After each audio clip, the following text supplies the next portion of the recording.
प्यारे बच्चों और दोस्तों, तैयारी कैसी चल रही है? उम्मीद है कि बढ़िया चल रही होगी। तो देखिए, एक बार फिर से आप लोगों के सामने रीजनिंग की बहुत ही इंपॉर्टेंट और शानदार वीडियो लेकर के हर बार की तरह इस वीडियो में भी हम लोग टॉप 20 क्वेश्चन को सॉल्व करने वाले हैं। ये जो आपके टॉप 20 क्वेश्चन है, अगर आप रेलवे से related, NTPC, group D, RPF की तैयारी करें या फिर एसएससी से रिलेटेड, जीडी हो गया, सीजीएल, सीएसएल, एमटीएस, सीपीयू, किसी भी एग्जाम, अदर किसी भी एग्जाम की तैयारी कर रहे थे, ये वीडियो आप लोगों के लिए जबरदस्त और धमाकेदार होने वाली है। तो हर क्वेश्चन को बेसिक कंसेप्ट और ट्रिक के साथ सीखेंगे। लास्ट तक बने रहिएगा। आप चैनल पेज पे जाइए, वहां पर भी बहुत सारी वीडियो देखने को मिल जाएंगी और हर वीडियो यूनिक है। मैथ की भी वीडियो देखने को मिलेगी, जाकर के उसको भी वॉच कर लीजिएगा। तो चलिए देरी ना करते हुए स्टार्ट करते हैं अपने पहले क्वेश्चन से। यहाँ पर पहला क्वेश्चन कह रहा है, उन पास से पासों का चयन करें जिसमें दी गई सीट की लाइनों को मोड़कर बनाया जा सकता है। यानी कि ओपन डाइस का ये क्वेश्चन है। ये ओपन पासा है, यानी खुला हुआ पासा। कह रहा है कि इसको मोड़ करके ये ABCD जो दिया हुआ है, चार ऑप्शन, उन चारों में से कौन कौन सा पासा बनाया जा सकता है। केवल एक बनाया जा सकता है या कई बनाए जा सकते हैं। ऑप्शन में दिया हुआ नीचे देखिए, ABCD चार ऑप्शन है, चारों में अलग अलग है। तो चलिए चेक करते हैं। इसको चेक करने की ट्रिक क्या है, सेकंडों में विदाउट पेन और पेपर कैसे हम जानेंगे।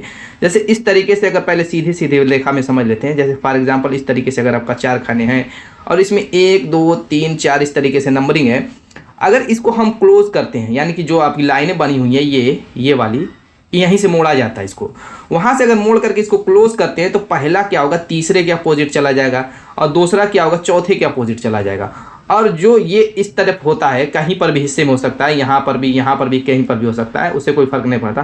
5 मान लेते हैं, तो ये एक दूसरे के अपोजिट चला जाता है। ये ओपन डाइस का नियम है, छोटा सा हल्का सा समझिए। अब इसी नियम के अनुसार हमें इसको देखना है। जो आपके सामने क्वेश्चन है, क्या होगा, तीसरा जो होगा वो छठे के अपोजिट, पहला चौथे के अपोजिट और दूसरा पांचवें के अपोजिट।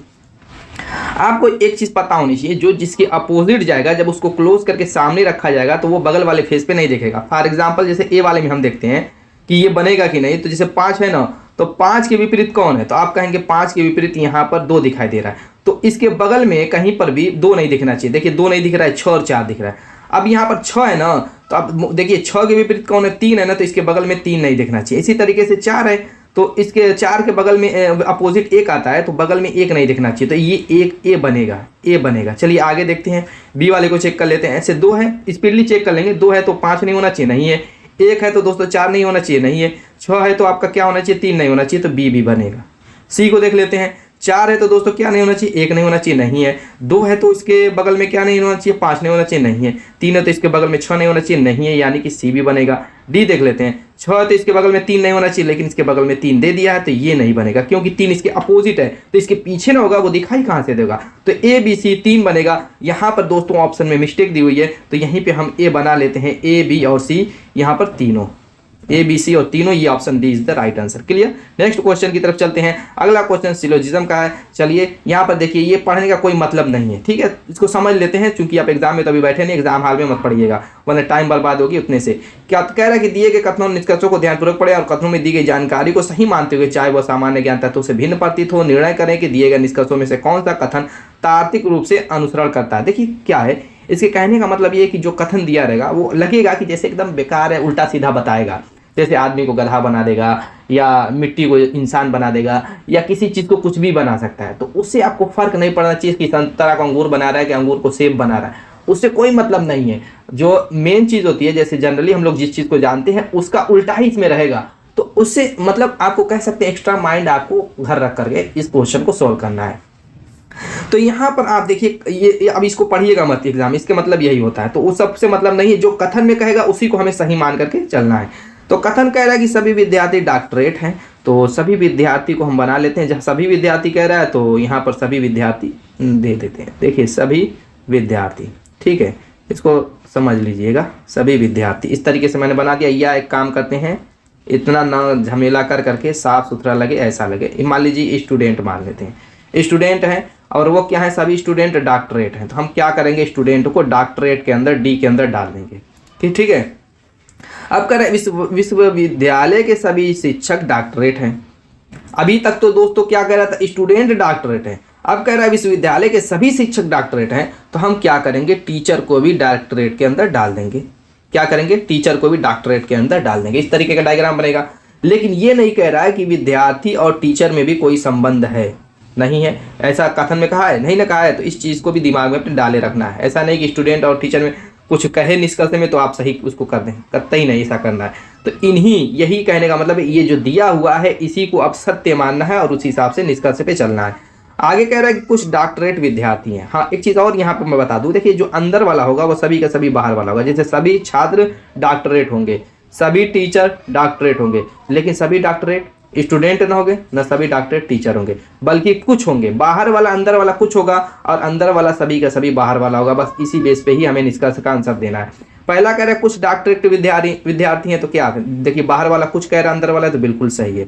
आगे कह रहा है कुछ डॉक्टरेट विश्वविद्यालय के शिक्षक है, ये भी कह रहा है कुछ डॉक्टरेट विश्वविद्यालय के शिक्षक है, बिल्कुल सही है। कुछ कह रहा है तो दोनों का दोनों निष्कर्ष सही है, दोनों निष्कर्ष अनुसार करते हैं। Option C is the right answer. Next question की तरफ चलते हैं। अगला क्वेश्चन दोस्तों ब्लड रिलेशन से रिलेटेड है। क्या कह रहा है, एल की 2 संतानें हैं। क्या कह रहा है, एल की 2 संतानें। इसमें क्या करते हैं, पहले कड़ियां जोड़ेंगे। कड़ियां जोड़ लीजिए। एल की 2 संतानें हैं, मान लीजिए कि एल की यहाँ पर कुछ भी नाम मत दीजिए, बस समझ लीजिए कि यहाँ पर एक है और यहाँ पर एक है, प्लस से मैं चिन्ह से दर्शा देता हूँ। इस तरीके से 2 संतानें एल की। आगे कह रहा है और वह एकमात्र बेटा है जी का। और एल जो है वो क्या कह रहा है कि एकमात्र बेटा है किसका, जी का। तो बेटा यहाँ पे इस तरीके से दिखा दीजिए। ऐसे ही कड़ियाँ जोड़ेंगे। कड़ियाँ जोड़ने का तरीका सीखिए, पहले स्टेप बाय स्टेप क्वेश्चन को पढ़ेंगे, कड़ियाँ जोड़ेंगे और कैरेक्टर में घुस करके रिलेशन निकालेंगे। कोई दिक्कत नहीं होगी, ना कोई कंफ्यूजन होगी।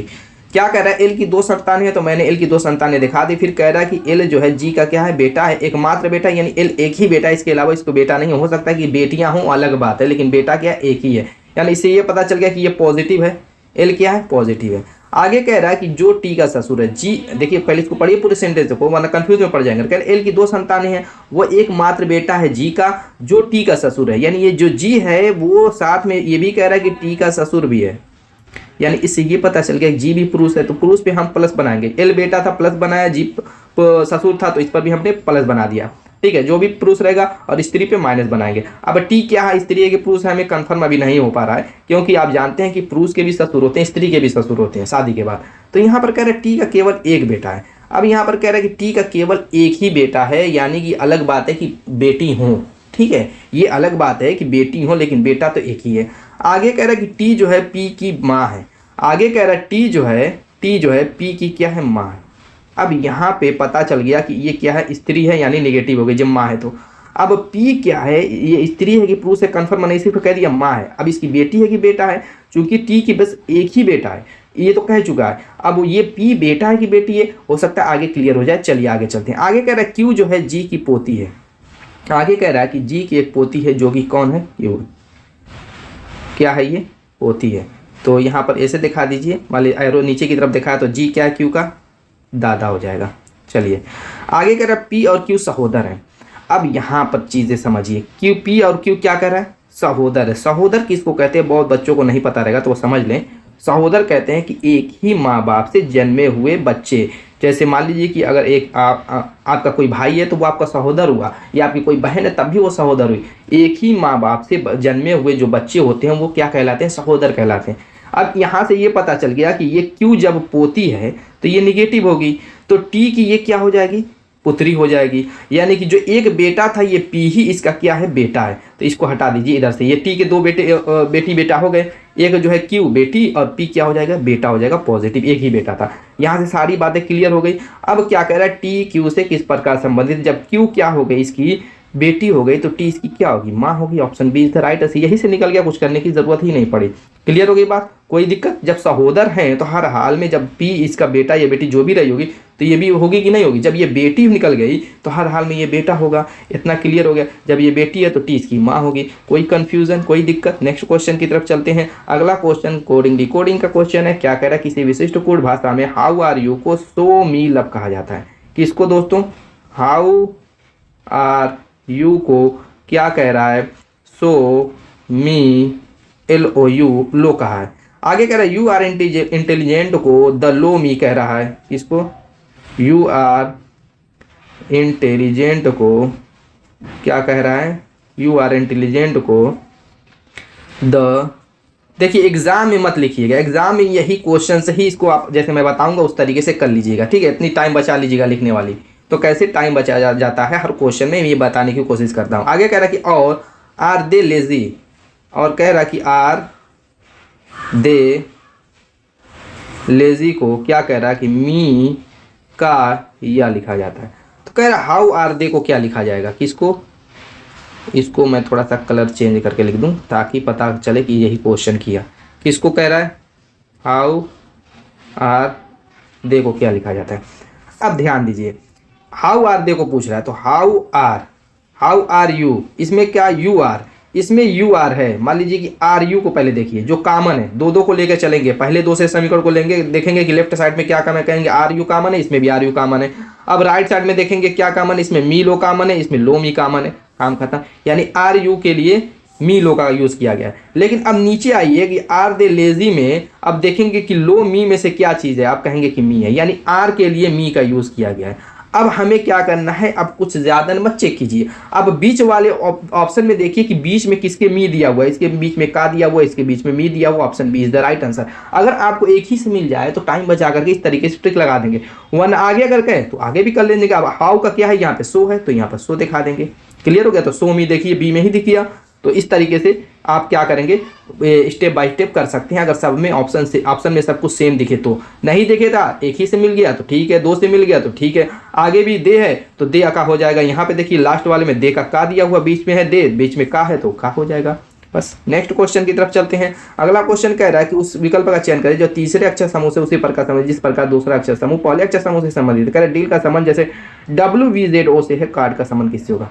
हमेशा एक चीज ध्यान दीजिएगा इस टाइप के क्वेश्चन में, एक चीज पहले आपको देखना है कि क्या ये जो डी इसी क्रम से बनेगा। देखिए डी की जगह W है, ई की जगह V है, ए की जगह Z है, एल की जगह O है। ज्यादातर 99% क्वेश्चन इसी तरह क्रम में बनते हैं।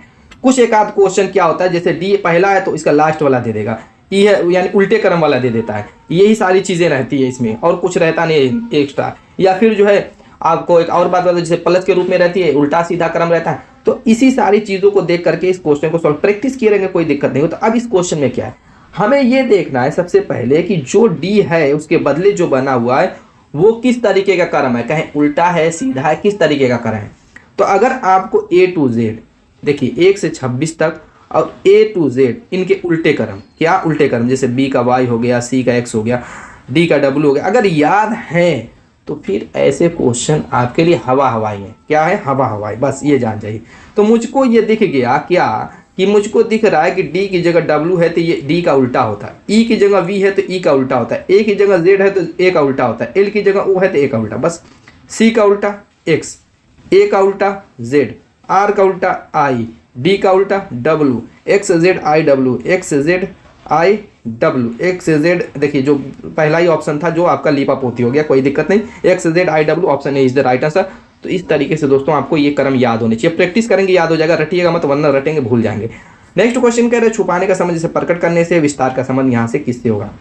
छुपाने का मतलब आप जानते हैं कोई भी चीज़ छुपाते हैं, प्रकट का मतलब दिखाना, यानी यहाँ से आपको पता चल गया कि विलोम शब्द दिए हुए, उल्टे दिए हुए, अपोजिट शब्द दिए हुए। तो विस्तार का मतलब फैलाना, तो आपको क्या करना पड़ेगा, सिकोड़ना यानी संकुचित करना। पहला ही ऑप्शन दिया हुआ तो पहले ही मेरे मुंह से निकल गया, चलिए छोड़िए, मैंने सोचा कि आप लोगों से कमेंट कराऊंगा। नेक्स्ट क्वेश्चन की तरफ चलते हैं। अगला क्वेश्चन कह रहा है कि उस विकल्प का चयन कीजिए जिसका चौथी संख्या से वही संबंध है जो पहली संख्या का दूसरी संख्या से। चलिए दोस्तों इसका आंसर तो कमेंट कीजिए, पिछला तो मैंने बता ही दिया, फटाफट कीजिए, बहुत इजी ट्रिक है, इसमें कुछ है नहीं। तो इस टाइप के क्वेश्चन में मैं क्या बताता हूँ कि प्लस लगाइए, माइनस लगाइए, गुणा लगाइए, भाग लगाइए, स्क्वायर लगाइए, क्यूब लगाइए, या अंकों को अलग अलग पार्ट में जैसे 1 2 3 दिया हुआ तो इनको हम ऐसे भी। और ये जोड़ने वाली ट्रिक किसमें अप्लाई करेंगे, जिसमें नोट नहीं लिखा रहेगा। कुछ क्वेश्चन में नोट लिखा रहता है कि ये ट्रिक आपको अप्लाई नहीं करनी है, तो उसमें नहीं करना है, जिसमें नहीं लिखा आप कर सकते हैं। तो इतनी सारी ट्रिकों से इस टाइप के क्वेश्चन को सॉल्व किया जाता है, प्रैक्टिस रहेगी आपको तुरंत पता चल जाएगा। पहले तो स्क्वायर और क्यूब आपको 1 से 30 तक का याद होना चाहिए, तब आप फटाफट कर लेंगे। क्योंकि मुझको दिख गया 49 किसी का स्क्वायर है और किसका क्या 7 का स्क्वायर है, तो 81 किसका स्क्वायर होगा, 9 का स्क्वायर होगा, और किसका होगा, बस option B is the right answer. Next question की तरफ चलते हैं। अगला क्वेश्चन क्या कह रहा है, यहाँ पर भी कोडिंग डिकोडिंग से रिलेटेड क्वेश्चन है। कह रहा है एक निश्चित कोड भाषा में क्या करें, एक निश्चित कोड भाषा में हाल्ट को 164 लिखा जाता है, मॉप को क्या लिखा है 132 लिखा जाता है, तो गॉबलेट को क्या लिखा जाएगा, किसको लिख रहा है, देखिए हाल्ट को 164 लिख रहा है। फटाफट इसकी नंबरिंग कर लेंगे। क्या करेंगे दोस्तों, नंबरिंग। तो पहले मैं नीचे वाला साफ कर लेता हूँ। 164 आपको लाना है, एच होता है 8 पे, ए होता है 1 पे, एल होता है 12 पे, टी होता है 20 पे, ठीक है। तो आप थोड़ा सा ध्यान देंगे, तो अगर इनको हम जोड़ भी देते हैं, जैसे जोड़ भी देते हैं तो कितना होगा, 12 32 33 33 8 दोस्तों कितना होगा, 41 होगा। और लाना कितना 164 मामला फिट नहीं हो रहा है। थोड़ा एक और कर लेते हैं, देखते हैं इसमें क्या है। 132 लाना है ना, तो M 13 पे होता है, O 15 पे होता है, P 16 पे होता है। चलिए इसमें क्या करते हैं, जोड़ लेते हैं। 15 30 31 31 और 10 41 3 44 आ रहा है। मामला ये भी सेट नहीं हो रहा है। अब थोड़ा सा दिमाग लगाइए कि 41 में किस संख्या से गुणा करेंगे तो 64 आएगा। तो आप कहेंगे कि इसमें 4 से गुणा कर देंगे तो 164 आ जाएगा। 4 एकम 4, 4 चौको 16, बात सही है। यानी किया क्या है कि सारे अंकों को जोड़ करके 4 से गुणा किया गया। अगर इसमें भी मैं 4 से गुणा करूं तो जानते हैं आप पहले में जो ट्रिक अप्लाई करते हैं दूसरे में भी, तो 4 चौको 16, 4 चौको 16, 170, 176 आएगा, लाना 132। तो फिर 44 में कितने से गुणा करेंगे, आप कहेंगे कि 3 से गुणा कर दीजिए, 132 आ जाएगा। बिल्कुल आ जाएगा। तो गुणा कैसे किया गया, अब देखिए यहाँ पे 4 से गुणा किया गया क्योंकि हाल्ट में अल्फाबेट की संख्या 4 थी। यहाँ पे 3 से गुणा किया गया क्योंकि मॉप में अल्फाबेट की संख्या 3 थी। यानी कि जो गॉबलेट होगा, अब देखिए गॉबलेट जो होगा इसमें हमें क्या करना है, नंबरिंग करना है। जैसे G का 7, O का 15, B का 2, L का 12, E का 5, T का 20 और सबको जोड़ना है। गॉबलेट में कितनी नंबरिंग की संख्या अल्फाबेट की, कहेंगे 2 3 3 6, यानी 6 से गुणा करना है और इसका आंसर आप लोगों को कमेंट करना है। क्लियर, इतना तो हो ही जाएगा। सारी चीज़ें क्लियर मैं कर दिया हूँ। नेक्स्ट क्वेश्चन की तरफ चलते हैं। अगला क्वेश्चन कर रहे हैं यहाँ पे मिसिंग संख्या कौन सी होगी। देखिए इस टाइप का क्वेश्चन भी आजकल मैं करा रहा हूँ क्योंकि रेलवे के एग्जाम में इस टाइप के क्वेश्चन बहुत ज़्यादा पूछता है। तो यहाँ पर 49 8 73 है। तो आपको पता होना चाहिए दोस्तों, बड़ी वाली संख्या ये 73 इस ग्रुप में, इसमें 29 है, इसमें 58 है। तो आपको बड़ी वाली संख्या ही निकालना है छोटी वाली संख्या की हेल्प से, यानी 49 और 8 की हेल्प से हमें निकालना है। अगर दोनों को जोड़ें तो 57 आएगा, 73 नहीं आएगा। ठीक है, जोड़ेंगे तो हर हाल में, लेकिन 8 में कुछ कलाकारी आपको करनी पड़ेगी। कलाकारी क्या करेंगे, तो अगर मैं 3 का गुणा कर दूँ, ठीक है, 8 तरीके 24, 24 में 49 जोड़ूँ तो 73 आ जाएगा। चलिए यही ट्रिक अप्लाई करते हैं, देखते हैं हो सकता है काम कर जाए। यहाँ पर 11 मैं लिखूंगा और 6 गुणे 3 कर दूंगा तो 6 तरीके 18 हो जाएगा। 18 11 कितना हो जाएगा, 29 हो जाएगा। ठीक है, चलिए अब देखते हैं कि आंसर हमारा आ रहा है कि नहीं। मान लेते हैं मिसिंग संख्या x है। ठीक है, x में हम कितना जोड़ेंगे, 12 गुणे 3 करके, और यही बराबर आपका कितना आ जाएगा, 58 के। तो चलिए निकाल लीजिए, 12 3 36 होगा और x बराबर क्या हो जाएगा, 58 माइनस 36, यानी कि 2 आ गया आपका 2, 22। Option D is the right answer. Next question की तरफ चलते हैं। अगला क्वेश्चन सीटिंग अरेंजमेंट से रिलेटेड है। अगर 7 दोस्त हैं MNOPQRS एक वृत्ताकार मेज के पर केंद्र की ओर मुख करके बैठे। केंद्र की ओर मुख कर दिया तो समझ लीजिए क्वेश्चन तो आपका हवाई हो गया, क्योंकि केंद्र के तरफ मुख करने में आपकी ट्रिकें बहुत आसान हो जाती हैं। जैसे 7 कह रहा है तो 7 जो है दोस्तों को हम बैठा देंगे। कितने हुए, 2 2 4 5 6 और 7। अब इसमें फ़ायदा क्या होता है ना कि ये उसका दायां बायां कन्फ्यूजन नहीं होती। नीचे वाले बंदे को ले लेंगे, समझ लिए वो आप हैं। आप हैं जिधर आपका दायां है उधर आप इस पे बिंदी लगा देंगे और एक छोड़े एक, एक छोड़े एक, एक छोड़े एक, इस तरीके से बिंदियां लगा देंगे। जिधर बिंदी है वो उनका दायां हो गया, जिधर बिंदी नहीं वो उनका बायां। बेस्ट ट्रिक है दोस्तों ये दाएं बाएं की। अब आगे कह रहा है कि पी जो है RN का पड़ोसी है। पी को क्या करे, RN का पड़ोसी। जब भी किसी एक बंदे को 2 का पड़ोसी कहे तो उन दोनों के बीच में उस बंदे को बैठा देना है। तो हम क्या करेंगे, RN के बीच में P को बैठा देंगे और ये फ्री है। आप पहले वाले को रखने के लिए यहाँ पर भी आप P को रखकर RN को यहाँ पर रख सकते थे। लेकिन एक चीज़ इसमें दिक्कत है, दिक्कत ये है कि इन हो सकता है इधर हो सकता है R इधर हो। इन दोनों की जगह बदल सकती है क्योंकि P के दाएं बाएं का जिक्र नहीं किया बल्कि डायरेक्टली वैसे कर दिया। अब आगे क्या कह रहा है कि इस जो है N के बाईं ओर दूसरे स्थान पर, हो सकता है यहाँ से क्लियर हो जाए। क्या कर, इस जो है N के बाईं ओर, अब N का बायां किधर है, देखिए इधर है। N का बाएं ओर दूसरे स्थान पर जगह खाली। अगर N ये होता तो इसका बायां क्या होता, इधर होता, दूसरा स्थान इसकी जगह पर R मौजूद होता तो ये फेल हो जाता, यानी कि हमने जो पहले रखा था वही सही है। अब दूसरा कह रहा था कि S और S जो है N के बाईं ओर दूसरे स्थान पर, तो N के बाईं ओर दूसरे स्थान पर इसको हम रख देते हैं। अगेन कह रहा है कि O R और Q के बीच में है। O R और R तो ऑलरेडी है ही है, तो Q जब यहाँ पर बनाएंगे तभी O इन दोनों के बीच में होगा। आगे कह रहा है कि O के दाएं और दूसरे स्थान पर कौन बैठा है, O इधर है, इसके दाएं और दूसरे स्थान पर S बैठा हुआ है। Option C is the right answer, यानी एक बंदे को बगैर रखे हुए ही आंसर आ गया। तो यहाँ पर जो बंदा बचा हुआ है M इसको रख सकते थे, न रखें कोई फर्क नहीं पड़ने वाला क्योंकि क्वेश्चन उससे रिलेटेड पूछा ही नहीं था। नेक्स्ट क्वेश्चन की तरफ चलते हैं। यहाँ पर कह रहा है कि यहाँ पे मिसिंग संख्या कौन सी होगी। चलिए चेक कर लेते हैं, यहीं से चेक कर लेते हैं, नहीं बल्कि स्पेस चाहिए हमें, तो थोड़ा सा जगह बन जाए नीचे, हम लिख लेते हैं इसको। देखिए दोस्तों इसको ट्राई कीजिए, देखिए क्वेश्चन सॉल्व हो रहा है। बहुत आसान है, मुश्किल नहीं है ये, क्योंकि बहुत इजी इसमें ट्रिक लगी हुई है। कुछ क्वेश्चन होते हैं थोड़ा मुश्किल होते हैं, उसमें ट्रिक है थोड़ा सा डिफरेंस होती है, लेकिन इसमें मैंने देखा कि बहुत आसान है। इसमें मैंने बताया कि अगर संख्या धीरे धीरे बढ़ रही है तो प्लस वाली ट्रिक लगाइए, तेजी से बढ़ रही है स्क्वायर क्यूब गुणे के रूप में सोचिए। तो यहाँ पर मैं प्लस ही बारे में सोचूंगा, बहुत तेज नहीं बढ़ रही। 66 था 77 हो गया, तो यहाँ पर +11 मुझको दिख रहा है। प्लस कितना 11, 77 से 90 हो रहा है तो +13 मुझको दिख रहा है। 90 से 107 हो रहा है तो +17 मुझको दिख रहा है। 107 से 126 हो रहा है तो कितना है घटा लीजिए, आप कहेंगे कि +19 मुझको दिख रहा है। अब क्या है हमें पता नहीं, अब क्या है हमें पता नहीं। अब हमें पता करना है कि ये क्रम क्या है। तो आप सोचेंगे कि 11 के बाद 13 हुआ तो +2 हुआ, 13 के बाद 17 हुआ तो +13 4 17 हो गया, 17 के बाद 19 हुआ +2, कोई क्रम बन रहा है +2 +4 +2 नहीं। तो थोड़ा सा दिमाग और एक्स्ट्रा खर्चा कीजिए, जहाँ एक्स्ट्रा देखिए सिलोजिज्म में एक्स्ट्रा दिमाग नहीं खर्च करना है, दिमाग खर्च करना है इस टाइप के क्वेश्चन में एक्स्ट्रा। तो अभाज्य संख्याओं के बारे में आपने सुना होगा, तो बस वही अभाज्य संख्या 11 के बाद 13 आती है अभाज्य संख्या, 13 के बाद 17 आती है, 17 के बाद 19 आती है, 19 के बाद कौन सी अभाज्य संख्या आती है, बस यही प्लस कर देना है। आप कहेंगे कि 23 आती है, बिल्कुल सही। 23 जोड़ेंगे तो आप कहेंगे कि 36 हो गया, 2 2 4 हो गया, 149 आपका आंसर हो जाएगा। अब 23 के बाद कौन सी अभाज्य संख्या आती है, आप कहेंगे 23 के बाद 29 अभाज्य संख्या आती है, तो 29 इसमें जोड़ करके देख लीजिए, 178 आना चाहिए। तो 9 दूना के 18, 4 दूना के 7, 178 बिल्कुल सही है। Option D is the right answer. Next question की तरफ चलते हैं। अगला क्वेश्चन दर्पण से रिलेटेड है। यहाँ पर कह रहा है कि अगर एक दर्पण रख दिया जाए तो इसका प्रतिबिंब कैसे बनेगा। तो दर्पण का रूल जान लेते हैं, बहुत आसान है। जैसे अगर आर है तो इसका दर्पण प्रतिबिंब क्या होगा, लेफ्ट टू राइट ये घूमेगा, ऐसा होगा। लेकिन ये एक अक्षर के लिए, अगर शब्द के रूप में है, जैसे मान लीजिए इसी को मैं शब्द बना दूं, जैसे टी ठीक है, इतना ही समझ लीजिए, PTR 3 अल्फाबेट का शब्द है कोई, तो इसका क्या होगा, क्या ऐसे ही घूम जाएंगे, ऐसे ही टी घूमेगा तो ऐसे होगा, P ऐसे हो जाएगा, नहीं ये गलत हो जाएगा दोस्तों। जब शब्द के रूप में रहे ना तो क्या होता है, पहले पूरा घूम जाएगा अल्फाबेट, यानी कि RTP के रूप में कन्वर्ट हो जाएगा, उसके बाद फिर आपस में एक एक करके चेंज होंगे, ऐसे ही आपका सही होगा। तो बस यही ट्रिक आपको याद करनी है, यानी कि ये जो पूरा दिया हुआ है पहले क्या होगा, पहले पूरा चेंज हो जाएगा, 5GSMKR होगा। उसके बाद क्या होगा कि ये आपस में एक एक करके चेंज होंगे, जैसे 5 चेंज होगा ऐसे हो जाएगा, G चेंज होगा ऐसे हो जाएगा, और S चेंज होगा ऐसे हो जाएगा, और M चेंज होगा तो क्या होगा, ऐसे हो जाएगा। देखिए K चेंज होगा तो ऐसे हो जाएगा, R चेंज होगा तो ऐसे हो जाएगा। बस ये है, ऑप्शन से चेक कर लीजिएगा, इसलिए कि पेन से देखिए G का सही डायग्राम नहीं बन पाया, तो ऑप्शन बेस्ड तरीका है। दर्पण से रिलेटेड जितने भी क्वेश्चन रहते हैं, ऑप्शन 10 तरीका आपको पता होना चाहिए कि कैसे वर्क करता है, तो उस हिसाब से ही ऑप्शन चेक कर पाएंगे, वरना चेक ही नहीं कर पाएंगे। जैसे यहाँ पे मैं देखूँ तो यहाँ देखिए 5GSM क्या कर दिया, ये जल प्रतिबिंब लगा दिया, ये जल प्रतिबिंब यानी ऊपर से नीचे घुमा दिया, ये गलत हो गया। यहाँ पर अगर देखें तो यहाँ पर भी R को भी जल प्रतिबिंब के रूप में दर्शा दिया, ये भी गलत हो गया।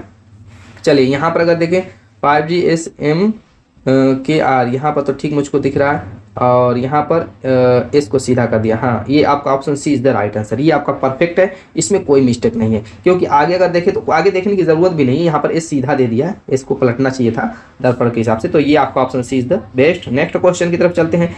आपका यहाँ पर दोस्तों वेन डायग्राम का क्वेश्चन है, बहुत प्यारा सा क्वेश्चन है। ये भी कह रहा है उस वेन आरेख का चयन करें जो निम्नलिखित वर्गों का सही निरूपण करता है। देखिए सजीव, जानवर, पक्षी, कुत्ते, कितने नाम दिए हुए हैं, 4, तो 4 सर्किल का यूज करेंगे, 1 2 3 4। मैंने कहा जितने नाम दिए उतने सर्किल, 3 दिए 3, 4 दिए 4। अब यहाँ पर देखना है, जैसे यहाँ पर सजीव को 100 मैं दिखा देता हूँ, जानवर को ज, पक्षी को प, कुत्ते को क। हमें ये देखना है कि इसमें आपस में रिलेशन क्या होता है, सजीव का जानवर से, जानवर का पक्षी का, यानी परस्पर चारों में रिलेशन देखना है।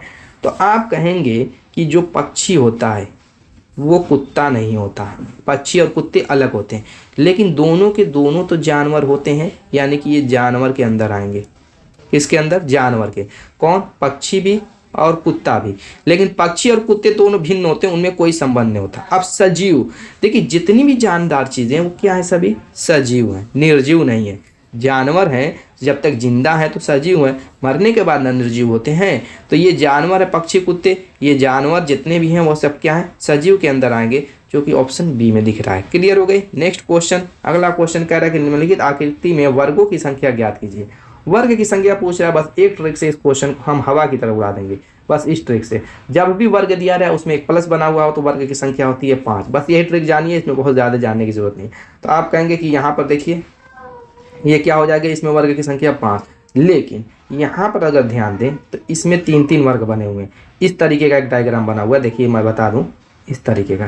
तो इसमें 3 वर्ग हैं, आप कहेंगे कि इतने 3 वर्ग हैं, ये क्या है, ये आयत है, ये आयत है, ठीक है। तो वर्ग कौन होगा, ये एक होगा, एक 2 ये होगा, और तीसरा ये बड़ा वाला होगा, 3 होंगे। तो 3 इसमें, 3 इसमें, 3 इसमें, 3 इसमें, और 5 बीच वाले में, तो कितने हो गए, 3 चौको 12, 5 17। Option A is the right. Next question की तरफ चलते हैं। अगला क्वेश्चन देखिए क्या कह रहा है कि कौन सी विकल्प आकृति उत्तर आकृति से निकटतम समानता रखती है, यानी कि जो ये आकृति दी हुई है उसी आकृति को हमें ऑप्शन में देखना है। हाँ, घुमा फिरा करके रखा वो अलग बात है, लेकिन सारी चीज़ें सेम होनी चाहिए। जैसे ये एरो होनी चाहिए, ये वाली एरो होनी चाहिए, ये वाली एरो होनी चाहिए, ये वाली। दोस्तों घुमा करके रखा वो अलग बात है, लेकिन सारी चीज़ें क्या मैंने कहा सेम होनी चाहिए, उतनी ही क्वांटिटी होनी चाहिए उसमें भी, उस फिगर में भी। तो बस यही चेक करना, बहुत आसान है। जैसे मान लीजिए कि यहाँ पर एक एरो, ठीक है, 2 एरो ये थी, लेकिन ये भी तो इस टाइप की भी 2 एरो है, इसमें एक ही दिया हुआ है, इसमें ये वाली 2 दिया, वो एरो गैप कर दिया, इसमें तो कोई मतलब ही नहीं। तो option D is the right answer. Next question की तरफ चलते हैं। अगला क्वेश्चन करें, एक घड़ी पर नंबर 1 को m द्वारा, नंबर 2 को n द्वारा बदल दिया जाता है और इसी तरह अन्य अंकों को भी, तो समय 21 होता है घंटे की सुई। इसके कहने का मतलब क्या? कुछ क्वेश्चन क्या होता है कि ऐसा कह देता है कि आपको समझ ही में नहीं आता। क्या कह रहा है कि 1 जब बजेगा, 1 मान लीजिए कि ये 1 है, ये 2 है, ये 3 है और ये 4 है, ये 5 है और ये आपका 6 हो गया। इस तरीके से थोड़ा सा मेहनत कर लीजिए, वरना आगे तो पता चल ही जाएगा, कोई दिक्कत की बात नहीं है। फिर भी मैं चाहता हूँ आप समझें कहना क्या चाहता है, ठीक है। ये आपका 11 हो गया और ये 12 हो गया। ये कह रहा है कि 1 को m द्वारा बदल दिया जाए, यानी 1 को m लिख दिया जाए और 2 को n लिख दिया जाए, और ऐसे ही कंटिन्यूअस चला जाए, यानी कि इसी सीरियल क्रम में जो m n, उसके बाद o हो जाएगा, उसके बाद p हो जाएगा, उसके बाद q हो जाएगा, उसके बाद r हो जाएगा, उसके बाद s हो जाएगा, उसके बाद t, उसके बाद u, उसके बाद v, उसके बाद w, उसके बाद x। यानी कहने का मतलब m से शुरू होकर के जो अल्फ़ाबेट के सीरियल क्रम आगे बढ़ रहे हैं, उसी क्रम में 1 2 3 4 5 6 7 8 9 10 11 12 को हम लिख देंगे m n o p q r s t u v w x। जहाँ तक खत्म हो गया, खत्म हो गया। इस तरीके से लिखने के बाद कह रहा है कि जो 21 बजे का समय होगा वो किस अक्षर को दर्शाएगा, घंटे की सुई किस अक्षर पर होगी। क्या कह रहा है? घंटे वाली सुई कह रहा है। इस चीज़ पे भी ध्यान दीजिएगा। अब आप कहेंगे कि 21 का मतलब 9 बजेगा, 12 9 21 होता है, और 9 बजे घंटे की सुई 9 पर ही ना आएगी और कहाँ आएगी? तो कौन सा है? यू है। Option C is the right answer. Best है, यूनिक क्वेश्चन था, अच्छा था। नेक्स्ट क्वेश्चन की तरफ चलते हैं। अगला क्वेश्चन करें, यदि 15 मई 2001 को मंगलवार है तो 11 जून 2013 को सप्ताह का कौन सा दिन होगा? 15 मई 2001 को मंगलवार है। इस चीज़ को पहले हटाइए, मई, ये 15 मई, इसको यहाँ पे मैं लिखता हूँ 15 मई और 11 जून, इसकी हमें ज़रूरत पड़ेगी। यहाँ पर कह रहा है कि 15 मई 2001 को कह रहा है मंगलवार है। क्या है? मंगल है, मस्त मंगल। तो 2013 11 जून को कौन होगा? सबसे पहले हमें पता होना चाहिए इतना जो गैप है 2001 से 2013 के बीच में, इनमें विषम दिनों की हमें पहले संख्या निकाल लेनी है। कैसे निकालते हैं, क्या तरीका होता है? एक साल में देखिए विषम दिन होते हैं 1। कैसे हमें पता चला? एक साल में विषम दिन की संख्या 1 होती है। ठीक है, नॉर्मली आप जानते हैं कि जो है नॉर्मल ईयर जो होता है उसमें 365 दिन होते हैं। 7 से काटेंगे तो जो शेष बचेगा वही विषम दिन की संख्या होती है। आप कहेंगे 7 5 35 15 और 7 दूना के 14, एक शेष बचेगा। अब वही अगर लीप ईयर हो जाए, 366 हो जाए, तो उसमें विषम दिन की संख्या यानी 1 बढ़ गया तो 2 शेष बचेगा, 2 हो जाएगा। तो ये 1 2 शेष का मतलब क्या होता है? जैसे मान लीजिए कि 2001 से 2002 में अगर हम आते हैं तो वहाँ पे पहले मंगलवार था ना, तो इसमें बस हम 1 जोड़ देंगे, यानी कि 2002 को ये बुधवार होगा उस डेट। ठीक है, बुधवार होगा उसी डेट और उसी सेम 15 मई है तो 15 मई सेम होना चाहिए। जैसे ये 15 मई को था तो ये भी 15 मई 2002 को बुधवार होगा, 1 दिन बढ़ जाएगा। लेकिन अगर लीप ईयर रहेगा, यही मान लीजिए कि 2003 से 2004 की बात कर देता, तो इस कंडीशन में 2004 लीप ईयर हो गया और साथ साथ फरवरी क्रॉस करनी चाहिए, तो मई की बात हो रही है तो इसमें 2 हम प्लस करेंगे। ठीक है, तो ये सारी चीज़ें पता चल गई। तो अब बस हमें ये पता कर लेना है कि 2001 से 2013 के बीच में कितने लीप ईयर आएंगे। तो आप कहेंगे कि बिल्कुल मैं पता कर लूँगा। मैं कहूँगा कैसे? आप कहेंगे कि इन दोनों के बीच में 12 साल का डिफरेंस है, 4 से भाग दे देंगे तो आप कहेंगे कि 3 बार लीप ईयर आएगा। जरूरी नहीं, कहीं कहीं 4 से भाग मतलब 11 साल का भी डिफरेंस रहता है, लेकिन लीप ईयर की संख्या 3 आ जाती है, तो वो आप देख लेंगे। जैसे 2004 हो गया तो 2008 हो गया, इस तरीके से आएगा। और 2012, ये 3 तो लीप ईयर आ गए। तो अगर यहाँ पर 2003 से भी कहता तब भी 2004 आ जाता, 2008 आ जाता, 2012 आ जाता। इस कंडीशन में से केवल 10 ही साल का अंतर होता। तो ज़रूरी नहीं भाग ही से हम निकालें, अपने दिमाग में देख लेंगे कि ये 4 के अंतर वाला 2004 2008 2012 इस क्रम में जो बढ़ रहे हैं वो कितना, कौन कौन सा साल उसमें समावेश किया हुआ है। तो ये सारी चीज़ें आपके माइंड में चलनी चाहिए, वरना तुरंत आंसर सब कुछ सही आते हुए भी आंसर गलत हो जाएगा। तो ये 4 से भाग देने वाली ट्रिक मत अप्लाई कीजिए, मैं तो यही कहूँगा। बल्कि अपने दिमाग में देखिए 2001 2013 के बीच में 4 8 12 कौन कौन सा इस तरीके से आया जो कि 4 से विभाजित हो रहा है। 4 से जो कट जाएगा साल वही लीप ईयर होता है। तो बस इतना आपके दिमाग में दौड़ा लेना है। क्लियर हो गई ये सारी बातें? यानी कि हमें पता चल गया कि कितना लीप ईयर है, 3 ठो। तो यहाँ पर टोटल संख्या कितनी है 12, 12 साल का अंतर है। 12 तो ये, और जो मान लीजिए कि 12 साल में नॉर्मल अगर ईयर होता तो 12 प्लस करते, 12 मतलब आपका विषम दिन होता, लेकिन चूंकि यहाँ पर 3 तो उसमें लीप ईयर है तो 3 एक्स्ट्रा इसमें और हम जोड़ देंगे क्योंकि वो 2 जुड़ेगा तो यहाँ पे 15, विषम दिनों की संख्या 15 आ गई। अब इसको हम क्या करेंगे, जब भी 7 से ज्यादा रहे तो भाग दे देंगे 7 से, 7 से भाग देंगे तो रिमाइंडर कितना आएगा उसको देखिए, 7 दूनी 14 यानी 1 रिमाइंडर आएगा। यहाँ पर हमें शेष दिन जो मिला हुआ है 1 मिला हुआ है, बस आपको यहाँ 1 मिला हुआ है, इसी को अपने दिमाग में बैठा लेना है। अब हम देखेंगे 11 मई से 11, ये टाइम लगने वाला क्वेश्चन नहीं है दोस्तों, बस समझाने में आपको टाइम लग रही है, वरना 5 से 10 सेकंड में इस क्वेश्चन का आंसर आ जाएगा, बस तरीका मालूम रहेगा तो। अब यहाँ 15 मई से 11 जून के बीच हम देख लेते हैं कितने दिन होते हैं। तो 15 मई से कह रहा है ना, तो इसमें दिनों की संख्या कितनी, 31 का महीना होता है तो 16 दिन बचे हुए हैं, और 11 जून तक कह रहा है तो इसमें 11 जो दिन दिए होंगे वो ले लेंगे। अब यहाँ पर 6 के साथ 27 हो गया, इसमें भी विषम दिनों की संख्या निकालने के लिए 7 से हम भाग दे देंगे। 7 से भाग देंगे तो आप कहेंगे कि 7 तरीके 21 हो जाएगा, और बचा हुआ कितना शेष 6, यानी कि जो शेष बचेगा, पहले वाले में विषम दिन 1 निकला, इस वाले में जो शेष बचा हुआ उसको भी हम इसी में जोड़ देंगे, यानी 6 बचा हुआ है, तो हम टोटल हो गया 7। अब 7 है तो फिर हम 7 से भाग देंगे, 7 है या 7 से ज्यादा है, जब भी, क्योंकि सप्ताह में 7 दिन होते हैं तो हम 7 से भाग दे देंगे, तो पूरा पूरा कट जाएगा, यानी विषम से दिनों की संख्या 0 बचेगी। जब 0 बचेगी तो अगर कह रहा है कि 15 मई 2000 को मंगलवार है तो 11 जून 2013 को भी मंगलवार ही होगा, क्योंकि मंगलवार में अगर हम 0 जोड़ते हैं तो मंगलवार ही, कोई मतलब ही नहीं है, तो option C is the right answer. सारी चीजें समझ में आ गई। ईयर वाले में विषम दिनों की संख्या देख लेंगे जितना डिफरेंस रहेगा, और अगर आपका महीने में भी अंतर है तो उसमें भी देख लेंगे विषम दिनों की संख्या, बस दोनों को हम जोड़ देंगे, काम तमाम हो जाएगा, आपका आंसर आ जाएगा। क्लियर। नेक्स्ट क्वेश्चन की तरफ चलते हैं। अगला क्वेश्चन कह रहा है P3RI इतना, उपरोक्त श्रृंखला में बाईं ओर से 15वें पद के दाईं ओर 6वां पद क्या होगा। पहले ये बताइए कि दायां किधर है, जिधर आपका दायां उधर दायां मानिए, जिधर आपका बायां उधर बायां मानिए, ठीक है। तो कह रहा है कि श्रृंखला में बाईं ओर से 15वां पद, बाईं ओर से 15 पद के लिए 1 2 3 4 5 6 7 8 9 10 11 12 13 14 15, यानी ई पे आ गए। अब 15वें पद के दाईं ओर कह रहा, अब इस पद के दाईं ओर यानी इधर जाना है हमें, ठीक है। देखिए श्रेणी के बाईं ओर तो बाईं ओर से चलेंगे, लेकिन पद का दायां बायां, जिधर दायां बायां रहेगा उस हिसाब से चलेंगे। अब कह रहा 15वें पद के दाईं ओर तो किधर दायां है उधर ही हम भागेंगे। कह रहा छठा पद 1 2 3 4 5 6 लास्ट में आ गए 8, option B is the right answer, वही पूछ रहा था। नेक्स्ट क्वेश्चन की तरफ चलते हैं। ये तो विदाउट पेन और पेपर वाला ये भी क्वेश्चन है। क्या कर रहा दिए गए आरेख का ध्यानपूर्वक अध्ययन कीजिए और उसके आधार पर पूछे गए प्रश्नों का उत्तर दीजिए। आरेख में आयत डिओडोरेंट्स को निरूपित करता है, त्रिभुज साबुन सौंफ को निरूपित करता है, और वृत्त जो है परफ्यूम्स को यानी इत्र को निरूपित करता है। तो देखिए यहाँ पर कह रहा है कि जो ये है सर्किल परफ्यूम्स को, ये त्रिभुज आपका क्या है सौंफ को, और ये क्या कह रहा है डिओडोरेंट्स को ये निरूपित कर रहा है जो आयत है। अब इस हिसाब से क्वेश्चन का आंसर देना। कह रहा है कितने इत्र हैं, डिओडोरेंट्स हैं लेकिन साबुन नहीं है। क्या कह रहा है कितने अत्र हैं, अत्र का कौन सा है परफ्यूम वाला, यानी ये कह रहा है कि कितने सर्किल है जो कि डिओडोरेंस है, यानी कि ये आयत में है लेकिन साबुन नहीं है, यानी ये त्रिभुज वाले हिस्से में नहीं है। तो हमें बस उसके कॉम्बिनेशन को देख लेना है कि इसको सर्किल और आयत वाले को, जिसमें 73 दिख रहा है, बस यही आपका आंसर हो गया, option B is the right answer. Next question की तरफ चलते हैं।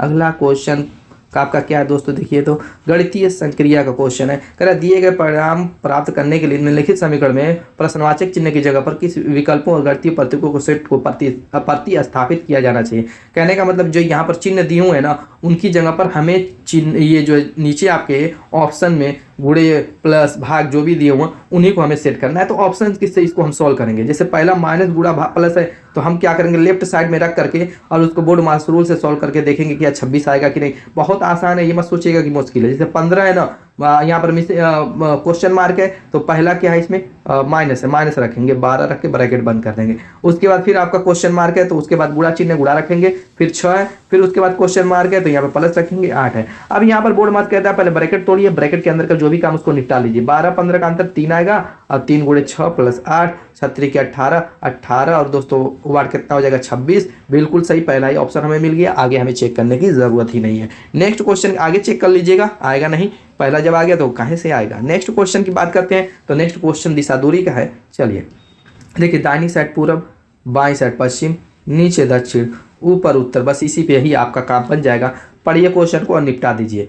क्या कह रहा है, राघव जो है बिंदु ए से ड्राइव करना शुरू करता है और 25 किलोमीटर उत्तर की ओर ड्राइव करता है। मान लीजिए कि राघव यहाँ से ड्राइव कर रहा है, ए बिंदु से, ठीक है। और ये कह रहा है 25 किलोमीटर उत्तर की ओर, इस तरीके से वो 25 किलोमीटर, 1 मिनट थोड़ा सा ऐसा चले कम ही, 25 किलोमीटर उत्तर। एक चीज़ मैं बता दूँ, एक पैमाना, आप 25 से इतना चले है ना, उस हिसाब से आगे चलना है। 40 कहेगा तो इससे ज़्यादा, 20 कहेगा तो इससे कम, 15 कहेगा तो इससे कम, उस हिसाब से आपको अब चलना है। अगर गड़बड़ कर दिए, जैसे 25 इतना चले और 20 कहेगा तो आप इतना चल देंगे या इतना चल देंगे, तो डायरेक्शन और दूरी दोनों निकालने में दिक्कत हो जाएगी तुरंत। चलिए आगे आप चलते हैं। आगे कह रहा है फिर वो दाईं ओर मुड़ता है और 19 किलोमीटर ड्राइव करता है। दाईं, देखिए उत्तर दिशा में जा रहा है, तो उसका दाया आपका दाया, उसका बाया आपको बाया, तो वो दाईं ओर कहेगा तो आप अपने दाईं ओर मुड़ेंगे। 19 किलोमीटर चलने के लिए कह रहा है, तो 25 से कम ही चलेंगे, 19 किलोमीटर लगे कि 25 से कम चलें। आगे कह रहा है कि फिर वो दाईं ओर मुड़ता है और 40 किलोमीटर ड्राइव करता है। अब बताइए कि ये पूरब दिशा है कि नहीं है। अब दाईं ओर मुड़ेगा तो नीचे जाएगा, और नीचे कह रहा है 40 किलोमीटर। हमें ऐसा चलना है कि 25 से 15 ज़्यादा हो। 40 किलोमीटर जब चलेगा तो 25 से 15 ज़्यादा, यानी कि इतना अप्रॉक्स चलिए। मान लीजिए कि ये आपकी ताकि डॉटेड लाइन मिला है, तो ये आपकी 15 हो, 25 ये वाली स्थिति हो गई, और ये 15, और ये आपकी क्या हो जाएगी, 19 हो जाएगी। आमने सामने की भुजा एक आयत का निर्माण कर देगा। चलिए इतनी चीजें क्लियर। अब ये दक्षिण दिशा की ओर इसका मुख हो गया, दक्षिण दिशा की तरफ मुख हो गया, तो क्या कह रहा है, फिर वो दाईं ओर मुड़ता है और 30 किलोमीटर ड्राइव करता है। क्या कह रहा है, दक्षिण दिशा की ओर, उसका दाएं आपका बाएं, उसका बाएं आपका, यानी वो दाईं ओर कहेगा तो आप अपने बाएं ओर मुड़ेंगे, अगर वो बाएं कहेगा तो अपने दाएं। तो क्या कह रहा है कि दाईं ओर मुड़ता है, यानी कि बाईं ओर आप मुड़िए। और कितना कह रहा है, 15 किलोमीटर ड्राइव करता है। 15 किलोमीटर ड्राइव का मतलब कितना कह रहा है, नहीं 30 किलोमीटर ना कह रहा है। फिर वो दाईं ओर मुड़ता है और 30 किलोमीटर ड्राइव करता है। 30 किलोमीटर दाईं ओर मुड़ेगी, यानी अपने बाईं ओर मुड़िए, और 30 किलोमीटर का मतलब 19A, यानी 11 ज़्यादा चले। आपको लगे कि 11 हमने ज़्यादा चला है, यहाँ से इतना, ये आपका 11 एक्स्ट्रा होना चाहिए, 19 तो है ऑलरेडी, ठीक। आगे कह रहा है कि वो अंत में दाईं ओर मुड़ता है और 15 किलोमीटर चलता है। और ये दिशा हो गई आपकी पश्चिम। पश्चिम दिशा में दाईं ओर मुड़ेंगे, ऊपर जाएंगे कह रहा है 15 किलोमीटर। तो 15 किलोमीटर जब ऊपर हम जाएंगे तो बिल्कुल इसके सीध में आ जाएंगे, क्योंकि ये 15 ऑलरेडी हमने निकाल रखा है कि ये दूरी आपकी 15 है। 15 जाएंगे तो ये बिल्कुल सारी लाइनें सीध में हो जाएगी, यानी ये बंदा यहाँ पे 15 किलोमीटर चल के पहुँच जाएगा।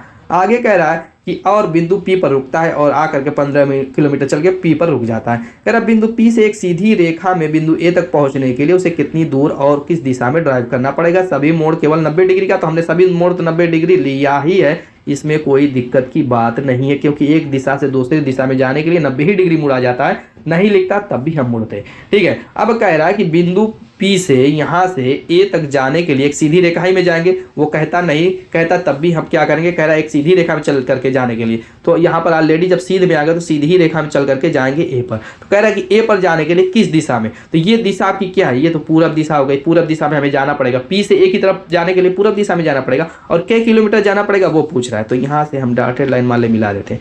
ये आपका क्या है, 19 हो जाएगा, इतनी दूरी, ठीक है।